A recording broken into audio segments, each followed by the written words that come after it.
All right, we're going to get officially started in just a minute. People are streaming into the Zoom room. Thanks for joining us here on this fun Friday. You may be watching the recording. I see some of my friends out there, initials NI. I don't know if you can figure. I don't know if there's Zoom HIPAA, David. I'm very afraid of real HIPAA, right? I don't say names, Right. I But don't think there's Zoom hip. I don't think that's a a thing. I hope. comedian made this joke, so I'm not taking credit for it. But we like live in fear that we might say someone had a composite done. Yet when you're at the pharmacy, they're like, six is this, right? Yeah, oh, Like, yeah. oh, Don't even call out what's in the bag. You're like, yeah, whoa, hey, yeah. don't need to, So don't that's know if not my everybody joke. needs to It's know that.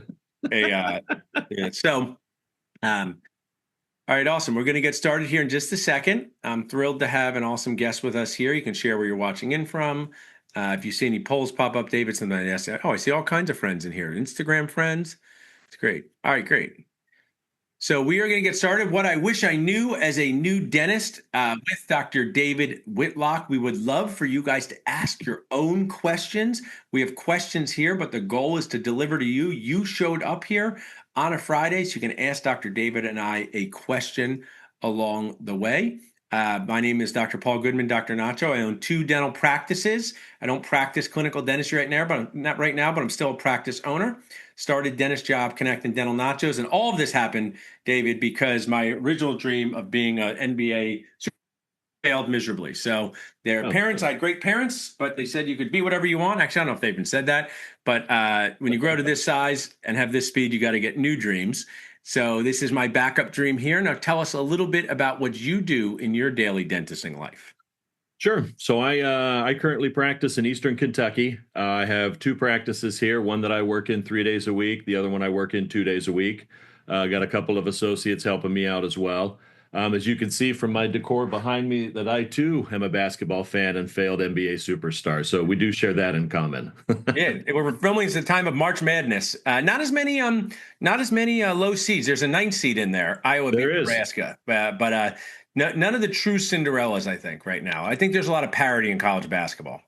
I like it. Yeah, yeah, it's It's fun. funny. So I have 5 kids, three daughters and two sons.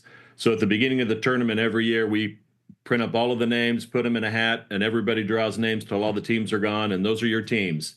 And whoever ends up winning, if you have that team, we get you some merch, T-shirt, hoodie, Oh, whatever cool. from that school. I have yet to win. A couple of my daughters have won a couple of times, so I'm hoping this is the year. We'll see. Uh, Awesome. I think that's really fun. That you get It's a some good merch of time. the team that you did. Now we're going to talk about so many things, but to entice people to watch this webinar, I did share that I would share the number one question that you must ask on a job interview before you say yes to a job as an associate dentist. And maybe you are thinking, how much money will I make? That is not the job. What is your philosophy of occlusion? That is not the question. What is your philosophy of occlusion? That is not the question. But my question, David, and you could share yours, is Sure. that when you go on a job interview as an associate dentist, you must ask this question: how often will I be the only dentist in the practice? Because that will give you clarity on the expectations on you as not just a clinician, as a person who needs to manage the practice outside the operatory. One of my Nacho interns is on here, and I know he is the only dentist at his practice, I think almost all the time. And he can share with you that comes with the opportunity for success because all the production is yours, but it also comes with stress when you have to make all the decisions. So that is my question. Ask, how many days a week will you be the only dentist in the practice? Giving someone guidance on their way into an interview, David, what question would you tell them to ask? Make sure you leave with this knowledge. Ask the dentist or the office manager or the recruiting director this question. What would be your question? Mine would be fairly similar to that. It would be, is there any opportunity for me to have mentorship in this practice? Which is akin to what you're talking about. Yeah. How many days am I going to be by myself? And are there days where someone's going to be here to help me? You know, uh, it's tough because I think new grads coming out now are pressed for experience. I think that they get as much experience as they can get in dental school, but we both know that it's fairly limited. So where are they going to get that experience? They're going to get it in the chair, but Right. they're going to see stuff they've never seen before. And I'll add that I was speaking to a large group. I'm a big fan of acronyms and all these things. And I said the three M's that matter most to associate dentists are money, morale, and mentorship. And it's a balance between all three. Sometimes if you expect a high level of mentorship, the money may not be as great, and that's great for you. And also, I've said this many times, money does not solve morale problems, right? So you can be making a lot of money, but if you literally do not want to walk into the office, there's no amount of money that will solve that. So I love that as a kickoff. So tell us a little bit about your why. What has inspired you? I have your book back here. We're going to talk about that. What inspired you to focus on mentoring dental students and new graduates? I truly believe that we should all give back to our profession in one way, shape, or form. If I'm being honest, I'm not a super clinician. I'm a regular dentist. I would consider myself to be, just your average dentist. I do bread and butter dentistry. I don't focus on this procedure or that procedure. I don't, you know, that's not where my focus has been. It's just been on, doing dentistry, doing what people need. So, I'm not a super clinician that can say, well, I'm going to teach a course on how to do this procedure or that procedure. I'm an expert at this or that. And I've really thought for a long time of how I can best give back to my profession. And this is what made the most sense to me. I have, for better or for worse, have more experience than anybody that I know. I've practiced in every practice setting that I can think of. I've practiced in multiple states. I've held licenses in 5 different states or 6 different states. So I've practiced all over the country. I've practiced in every setting imaginable. And that's the experience that I feel like I can give back to new grads and to students coming out of school. I love that, David. I mean, I've said this numerous times when I had the opportunity to teach like about 50 my first implant courses, and my portion was talking about case selection and staying safe. And I compared it to driving a car. And if you do not know Philadelphia, it might not resonate, but there is a road 76, which is a very dangerous, crazy, difficult road to drive on. And if you took a new driver onto that road and they did not hurt themselves, which they would get out of the car and say, I probably never want to drive again. I'm never doing So, this again. yeah, so you start at a high school parking lot in a shady side street, and maybe you refer all of your Route 76 implant cases. And I would say, smart people learn from their own mistakes, wise people learn from the mistakes of others. And that is not my quote, but there's so much opportunity to be wise in dentistry and learn from the drop nachos and the I wish I didn't do that and the mistakes of others. And it's generous of you to share that with our group today. What is the Very need kind. you've seen? If we talk about a gap, nobody wants a gap when they insert a crown, right? Right. So, what is the gap that you really see needing filled as someone who's hiring associate dentists, as someone who's teaching? What is this gap? I feel like every time I look through looking for associates, looking at associate applications and things like that, almost all of them mention mentoring, but I feel like very very few of them are getting it. I feel like a lot of them are almost like you said, they're ending up in a practice working by themselves with either maybe owned by a dentist who's working in another practice or owned by an entity that isn't a dentist, and they're kind of left to fend for themselves. And, you know, while again, we can teach clinically, dental school has its limitations. We all know that. They do their best to, get them as much clinical experience as they can get. But they're going to run into not only clinical problems, but more so relationship problems, how to interact with patients, how to talk about treatment, and not even how to get patients to do what they want them to do. That part I'm not even talking about. But it's, yeah, how do you interact with staff? How do you interact with I mean, how patients? about this? How do you make the patient not get mad at you for sharing the reality of their dental situation? Right? So I was with a trainer this morning, and my trainer is a good guy, and I use this example. If you wanted to get personal training and had not exercised in 5 years, the trainer would have to give you some hard facts about the reality of where you're at. And you might say, I would like to get a 6 pack for the beach. And the trainer said, we need to get you to be able to complete 1 mile at a 15-minute pace, right? So Right. I believe that when someone goes to a personal trainer or a gym or an exercise class, they go with enthusiasm. But I've noticed in the dental office with the patients, not a lot of enthusiasm because they start off conversations with, I just want to let you know I hate the dentist. And I want to say, Oh I want gosh. to let you know you could have kept that in your head. So Yeah. I think what you shared is such a good point. the patient communication is not necessarily so they say yes to clear aligners or yes to crown. Some of it's just so they don't get mad at you for telling them the reality of their dental situation, which is very different in private practice or even a corporate dentistry setting, because dental schools and residencies, which I'm a huge fan of, the patients are very special. They're there for a reason. It could be cost, but the patients in a dental school or residency, David, they know they're in a learning environment. Right. And outside of that, they don't expect it. And mentorship is not someone holding your hand with a crown prep like dental school in the real world, because the patient will lose the confidence in you. So if you said, what does mentorship look like when it looks good to you in private practice or a corporate setting? What does that look like? It's a good question. I mean, there's so much that goes into it. One of the just one of a small example of kind of how I practice that makes a lot of sense to me is that I've always told my staff, like, listen, people don't want to be here, right? I mean, I don't think we're not breaking any news here. Patients don't want to be here and they don't want to come here often. So if we can see them on time, get them out on time, make their visits, I don't want to say fast, but make them efficient and let them know going in exactly what's going to happen, they have a better experience. They don't want to be here. They don't want to be here for a long time.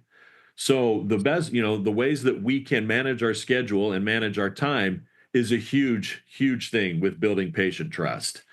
Being I love honest. what you Yeah. said. I want to interject to share. When we go Sure. to a restaurant and our reservation's at 8 p.m., and we walk in and see a busy restaurant and we're not seated at 8:10, we often act like it's our first day on earth and walk up to the hostess stand and say, why am I not seated? Yet we know that there's someone sitting at our table Right. finishing their coffee or espresso martini, probably in this age.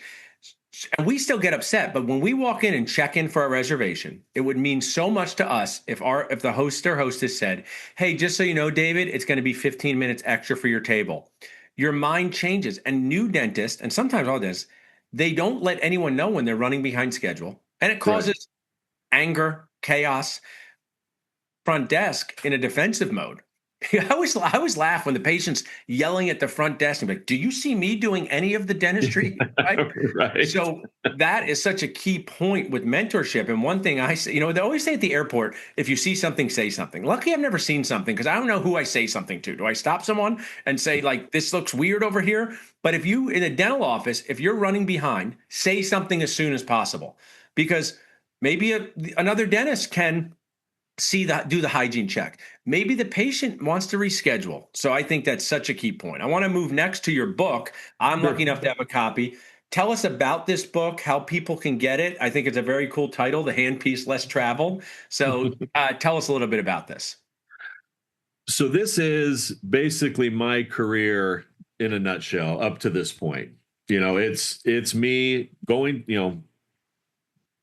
from dental school and kind of the oh gosh, kind of the bumps and bruises, if you will. If I'm being honest, my first decade of practice was very rough.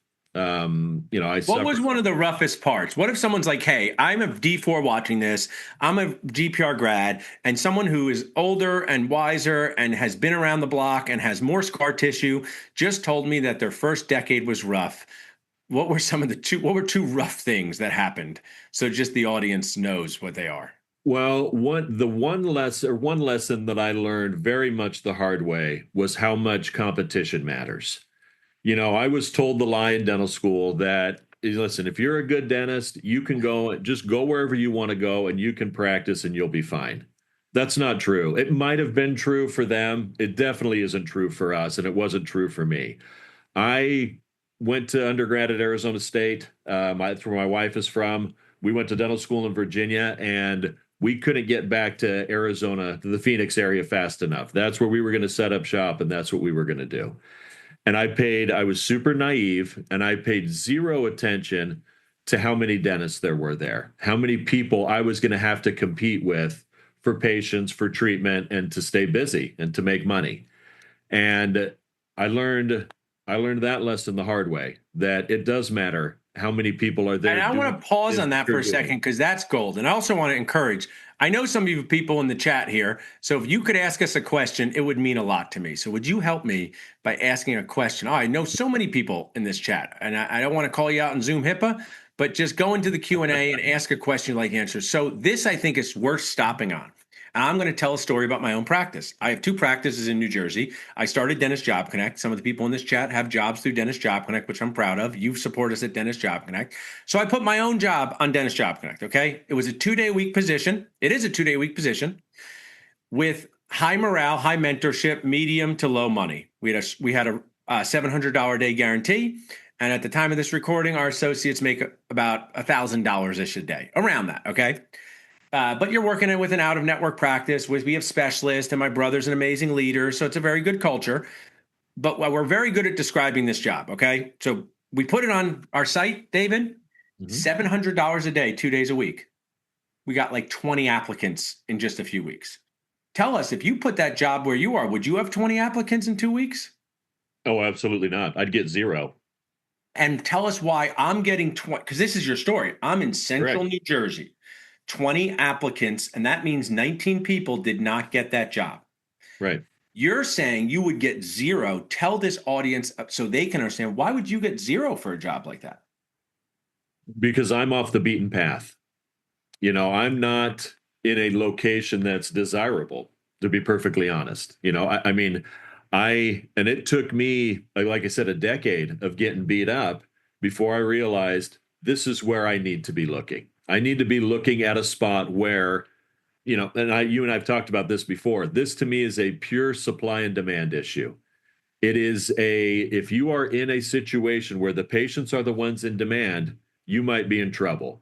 If you're in a situation where you as the dentist are in demand, that's where you can make some money. And you have dentist That's where your demand, skills can improve, and that's where you can take off. because I want to be clear, whether people are watching the recording, that my associates have limited income potential because the patients are in demand.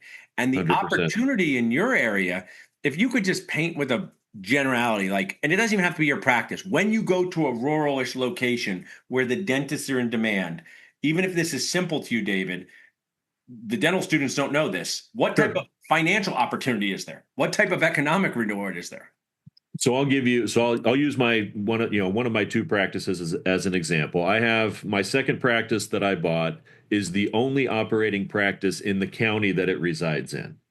So if somebody wants to stay in the county and go to the dentist, I'm their only option.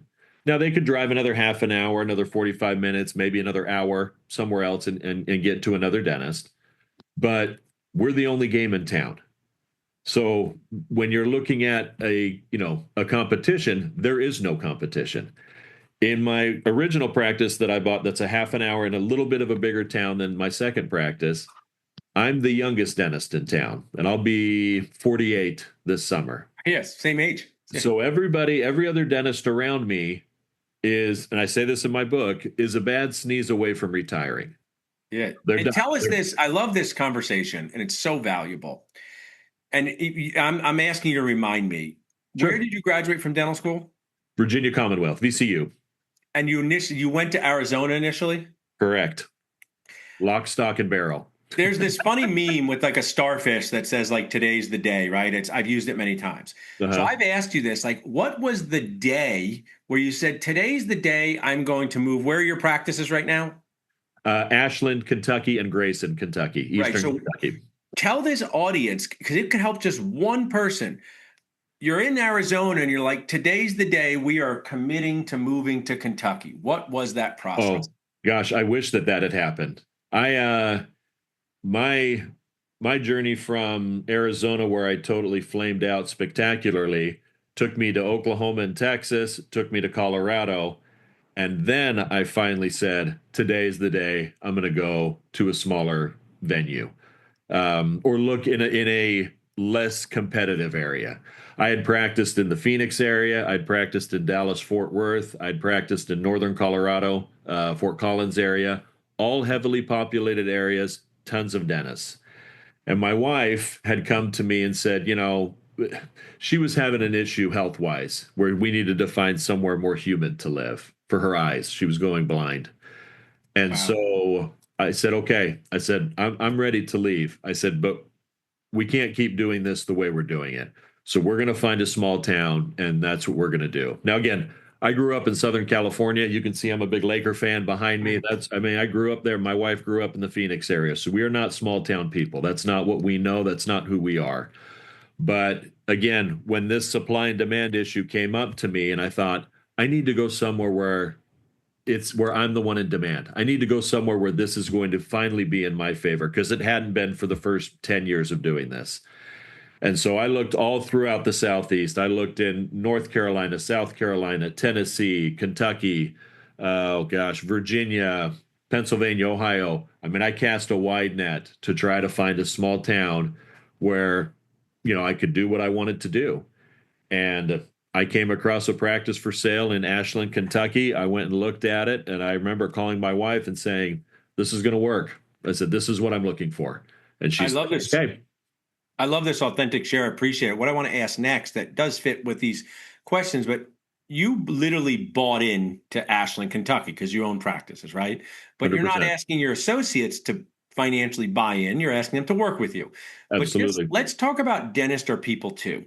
So we talk about positive unintended consequences. What's living in Ashland, Kentucky, where you live? What's Mhm. something that for David Whitlock, the person, that's been a positive unexpected consequence? You like boating, you like fishing, the people are nicer. You didn't know that this was going to happen. And you're just like, this is a part. What was a positive consequence for you as a person? One thing for sure is that the cost of living is very favorable in smaller communities. Cost of living. Gotcha. So, me coming from Northern Colorado, I mean, I'll give you an example. I sold my house in Northern Colorado and bought a house of the same size in Ashland for half the price. So I was able to cut my mortgage in half, which basically means I now don't have to work as much if I choose not to, or if I do work that much, then I have extra money here that I didn't have before. I love this share. We're sticking with it. Now, I'm a big both person, and you have five children. I have two children. So would I you do. agree that parenting is awesome and annoying, both? Oh, 100%. And it's also you get 100% exhausting, right? So I'm a big Yes. both person. We have a question from the audience, you know, about if you move to a new town, you know, how did it impact you personally, which you shared? Tell us about something that people just have to. So I'm going to start. I love Yep. living in Center City, Philadelphia, David, and I cannot let my children play outside without me because we live in a city and you cannot let an 11-year-old walk around the streets of Philadelphia by themselves. So while Fair I enough. love Philadelphia, I grew up with a backyard and walking to neighbors' houses, and my kids do not. And if you want to live in the city and enjoy city life, you're going to have some restrictions with how your kids can go outside. That's reality. Tell us now the Fair. opposite of this. Not something negative, but something that people are going to have to embrace or understand if they move from a Southern California to where you are. So I'll use the same example of kids. When I moved here, my oldest daughter was a sophomore in high school, and I had all the way down to a kindergartner. What I have loved about this change for us is that my kids have been able to do whatever they want to do. And when I say that, I mean my kids are three sport athletes. My youngest son plays football, basketball, tennis. My daughters play volleyball. They swim, they run track. They're in the orchestra at school. They take music lessons. They have opportunities here that they did not have somewhere else. In more heavily populated areas where we've lived, you had to pick a sport and you had to be good at it, or you weren't going to make the high Yeah. school team. You weren't going to play baseball. You weren't going to play football. Here, my daughter, I'll use my oldest daughter as an example. We showed up here when she was a sophomore. She made friends during her sophomore year, and they said, "Hey, why don't you come play soccer?" Never played soccer before. She showed up. The coaches were like, "Yeah, come play soccer." She'd get a little playing time. She'd get some exercise, made some friends, ran around, played soccer for 2 years. That would never have been available to her anywhere else that we've ever lived. So that's like the context there is that they go to school with fewer children than they may have, but more opportunities. I want Correct. I want to ask from our audience because um, did you have to learn a lot of new skills procedure wise? So one of the things as you think about this, and I guide people through Dentist Job Connect, is that my associates do not have to do molar root canals. My associates do not have to place implants because there are specialists down the street. I do share with people if you go from dental school to a rural location, and I actually helped a young dentist with this with his girlfriend. They go, Paul, we work in a rural location and we feel bad that we don't know how to tell patients we can't do all of their work, right? So this is a very different thing. In my office, David, they don't want my new associate doing the work. They're like, I don't want the young person doing it. In Right. a rural location, they're like, why can't you take out my impacted wisdom teeth? So this Sure. question is, what new skills to adapt to a rural position would you recommend a dentist learn, or how important is that for them to have a skill set outside of what we'll call bread and butter dentistry? That's a great question. In Ashland where I live, we don't have an endodontist. The closest endodontist is 45 minutes to an hour away. We have one full-time oral surgeon in town and one pediatric dentist in town. Now that being said, I don't do any molar endo. I'm not good at it. I've never liked it. So when I came, that was one thing about practicing rurally is that you can be selective at the same time. Yeah, Both sides of the coin are true. You can say, hey, I should try to do everything to keep stuff in house, but when you're in a highly competitive area, that's what you feel like you have to do. I yeah, don't need the revenue from doing procedures that I don't like doing, because I've got enough revenue coming in from everything else and all the other people that I'm seeing. One skill that I think would be super beneficial is getting good at extractions. yeah. I I really share that. think that to me is and I tell this when I got out of school, we didn't have a lot. We had an oral surgery residency at VCU, so we didn't get a lot of extraction experience, in my opinion. And so coming out of school, I wasn't super comfortable with it. So the first 4 years when I worked in Arizona, I didn't do many. I did super easy ones. From there, I moved to, like I said, the Dallas Fort Worth area, but I worked for a DSO out of Oklahoma City. So I was up in Oklahoma City during the week working. And by golly, that whole summer, that's the only thing I did. I mean, I And I took want to teeth left interject. and I right. actually think this is so. I share, and I did a multiple year GPR. And my dad, who I worked with, sadly before he passed away, he did the Air Force. So I want to share this, and hopefully my team can take this out of this recording. The reason why extractions are the most important skill to master after bread and butter dentistry is that patients will give you a chance to do their extraction because they have a problem. So I will explain. When somebody walks into an office and needs a tooth removed, they are open to having anyone who can do this procedure do it. When they walk into an office and want clear aligners or veneers, they are most often not open to having the new associate do it. You also become very valuable to the practice owner because I'll share this with you, David. If we got you an associate who could do an extraction, take out a broken down number 4 and 5, and it's Thursday, and they come in and you have an hour opening and they have an hour opening, and you can do all these other things for the practice and they have nothing, would you be glad to have your associate take over that case from you so you could do other things? Oh, please, in a heartbeat. Because you can go and pay the bills, manage the office, deal with this, get back to this person. So it's key. And people get upset with me online. I don't know why. That is the number one skill. Not molar root canal, not veneers, not clear liners, not even placing implants. It is extracting teeth makes you so valuable to everybody. And this actually fits in rural locations or other locations. Well, absolutely. And I'll go a step beyond that. If you can proficiently and, take out teeth with very little discomfort, those people won't go anywhere else for the rest of their lives. I mean, Yeah. they will come back and see you time after Yes, time it's after a great. time. You said it's like the proverbial thorn out of the lion's paw. My Yes. dad would say that. At one point, everyone's the new dentist in town at some point, right? And Right.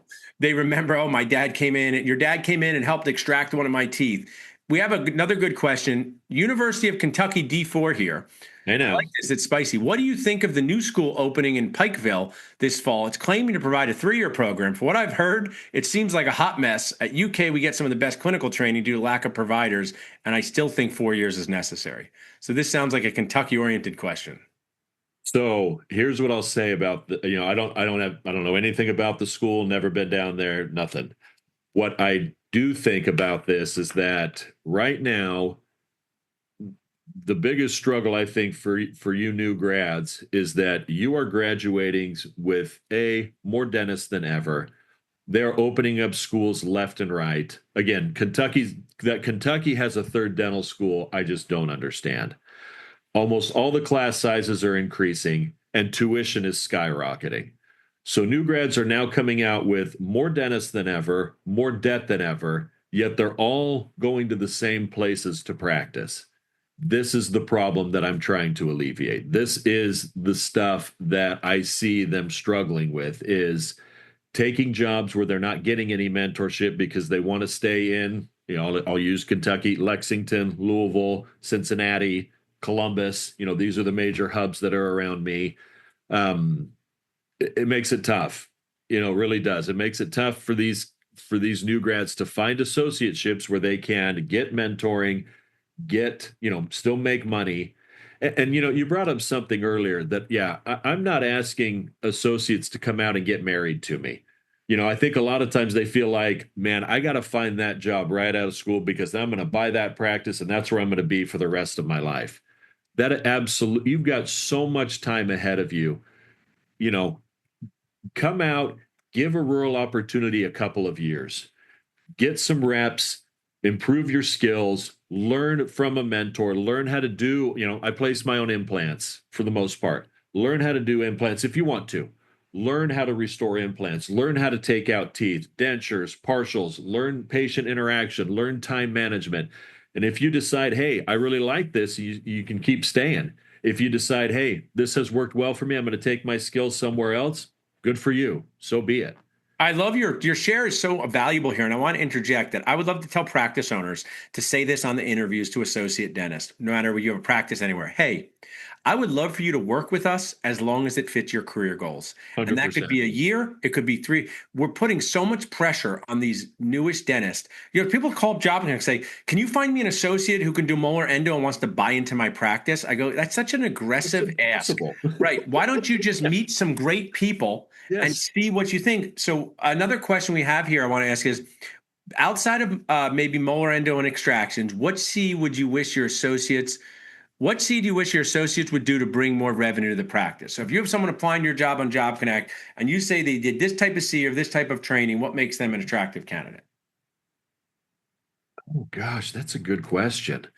If you're saying outside of molar endo and outside of Yeah, extractions, any other C that you'd like to see them take? And I'll answer after you. I have my answer, but I wanted you to go first. I do think the ability to place easy single tooth Yeah. implants is a big deal. I do. I think that it's a service. And yeah, here I'll give you this example. I started placing implants about 10 years ago when I first went to Colorado. In the four, well, let me go back. In the 4 years that I had practiced in Kentucky, I had placed more implants in the previous 7 years that I had placed in Colorado. So Yeah. the idea that rural dentistry does, I think it gets a bad rap because I think people believe, well, if I go out to rural dentistry, I'm only seeing Medicaid patients and just pulling teeth all day. Nothing could be further from the truth. I've placed more implants in rural settings than I did in big cities.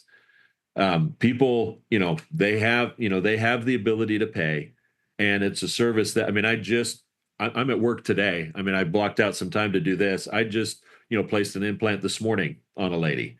And It's I am with you on this because it's rewarding, it's profitable, patients like it. So I love that answer. And that fits with your practice. I'm going to share with someone who has it doesn't mean it's fancy, but we have a saturated dental office, sure. saturated dental area out of network. The thing that you should take, dental students, is the ability to do more than one crown and one filling in an efficient time. So I want to share with you that if you want to be an associate dentist to thrive in any location, but especially in areas that are saturated and there's a lot of dentists, it means that you're going to be seeing people with medium problems. They need a crown on number 29 and 30. They need 2 fillings. And if you cannot complete these procedures efficiently, you will not be useful to the office. So it is, I don't know what you think of that, David, but it is doubling down on your restorative dentistry efficiency, competency, and confidence so that you can do everyday dentistry efficiently.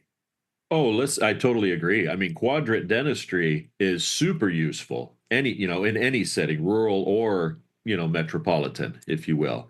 But yeah, the ability to do more than just, yeah, onesie twosies, this tooth here, that tooth there is absolutely useful. No doubt Because about it. what a do in any setting, if it's like I like myself, is I can see a patient that I have a good relationship with, I can identify they would benefit from 3 crowns, and I can 100% get them to see the associate dentist and give them a chance. If the associate dentist takes 5 hours to do it, they will not give them a chance again. Oh, So it doesn't 100%. mean you don't rush. That doesn't mean rush and not do a good job. But being able to efficiently complete procedures is important. So, as we wrap up with a few bonus questions, David, what Sure. makes an associate great from an owner perspective? It's your chance to say, hey, what makes an associate great? It could be stuff inside the operatory, outside the operatory, personality, saying hi to people, anything. What makes them great in your perspective? What makes them great is being teachable. I mean, that is the one thing. I mean, I had an associate who lasted 3 weeks because I had sent him an email. He and I worked together on Fridays, and I had sent him an email on Thursday saying, "Hey, these are some things I want to sit down and talk about." And there were some criticisms. And while I didn't expect him to be super, I expected him to be defensive, he quit. He quit that day when he got my email. He said, "I'm not going to be talked to like this, and I'm out." And I thought, okay, sounds good. And I want to share, David, as someone who's going through growing their startup companies and practices, the inability to handle direct feedback. Not you stink as a dentist, Yeah. not you should have never that, hey, you know these crowns you did that don't fit? If we do this too many times, we're not going to be able to get patients into your schedule. And if they do not respond in a way that is growth and learning minded, I want to share something that might be hard to hear. Dentistry is not for them because this feedback coming from a practice owner is awesome. You may get this feedback from a new patient who doesn't want to see you anymore, right? Right. You may get this feedback from a patient who went to another dentist who doesn't isn't throwing you under the bus.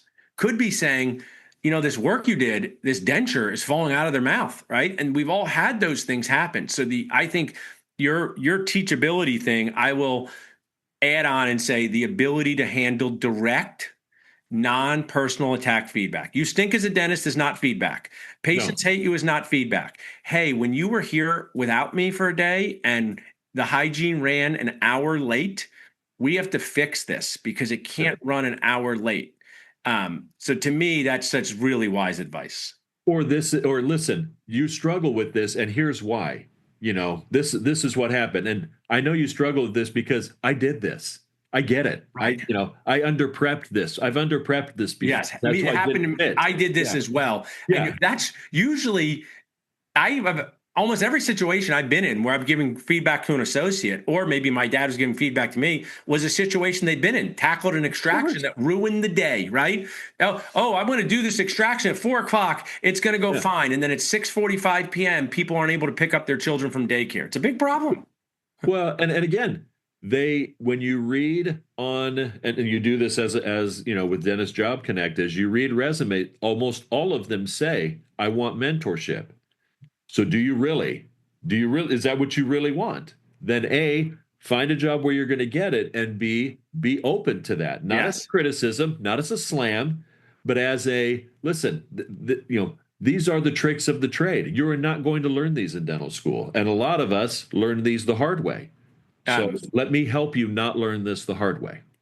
I love that. The main question I wanted you to answer before we wrap up and give some contact information is Sure. I believe and know, and my Nacho intern did 150 hours of C as a dental student. Most of it was free, some of it was discounted. And he said that I watched an hour of C online instead of watching Netflix, and I still could have had time for Netflix. So I'm big into an hour a week. Dental school is like 200 weeks. And if you take an hour a week and you pay attention to CE outside of dental school or learning outside of dental school, you will build muscles while in dental school. So my thing is, find inexpensive or free CE and watch an hour a week, not 10 hours one week and none for a year, one a week. What would you say dental students should do before graduation to feel more prepared, to feel less anxious? What are some of your tips on that? I think that's great advice. If it were me and I was spending time online, I would I would look a lot at digital scanning, I like that. digital dentures, cone beam stuff. This is where a lot of this is going. I don't, I know that some students get some exposure to this. To me, the digital stuff is akin to implants when I was in dental school. When I was in dental school, they talked about implants. We got zero experience on them. I think we got a one afternoon course on them, and that was that. Now, 20 years later, I think implants are fairly common in dental schools to my understanding. But I think the digital, scanning impression, digital scanners, 3D printing dentures, I'm with you on that things because like that. there's actually great learnings that you can find on YouTube from people to learn about 100%. digital dentistry. And that's something you can do at any time. I love that. Well, I want to Yes. wrap up by giving some information about you and how people can connect with you. So you want to mentor more students, and I think that's awesome. You have a book here. We'll connect anyone who texts mentorship to 215-798-9897 for them to be able to get a copy of the book and work with you. Absolutely. What happens when they do this? What are you looking to do? Do you have a phone call with these students or new dentists? Do you do a Zoom call with them? Just what is the process here? Just that. I mean, anybody that wants to contact me, I'm more than happy to do it any way they want to do it. They want to get on the phone, they want to get on a Zoom, they want to do it via email. I'm available any which way you want to get at it.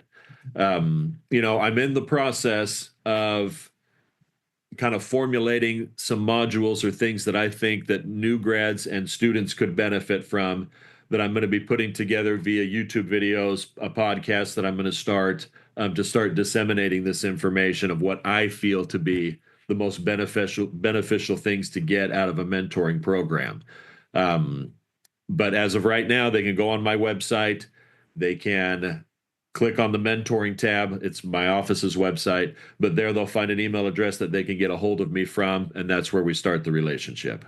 I absolutely love that you're sharing that and doing that. My gift to all of you, if you're writing down, is that as someone who knows, I think, as many dentists as anyone on earth, that most practice owners, no matter how much money they make, no matter how great they are, still have to do some class two composites. Most practice owners, even if they do on-X's, still have to do some class two composites. But what they really like is to have an associate dentist who they can share that joy with. And what this means is when you're an associate dentist creating value and a practice owner has 3 class 2s to do on their patient, they are often more than happy to have you take over that production.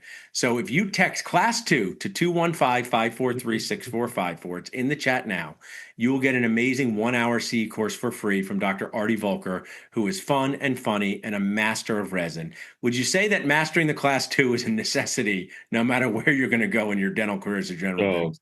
gosh, no doubt about it. You'll do a million of them. Yeah. Well, thank you so much. This has been amazing.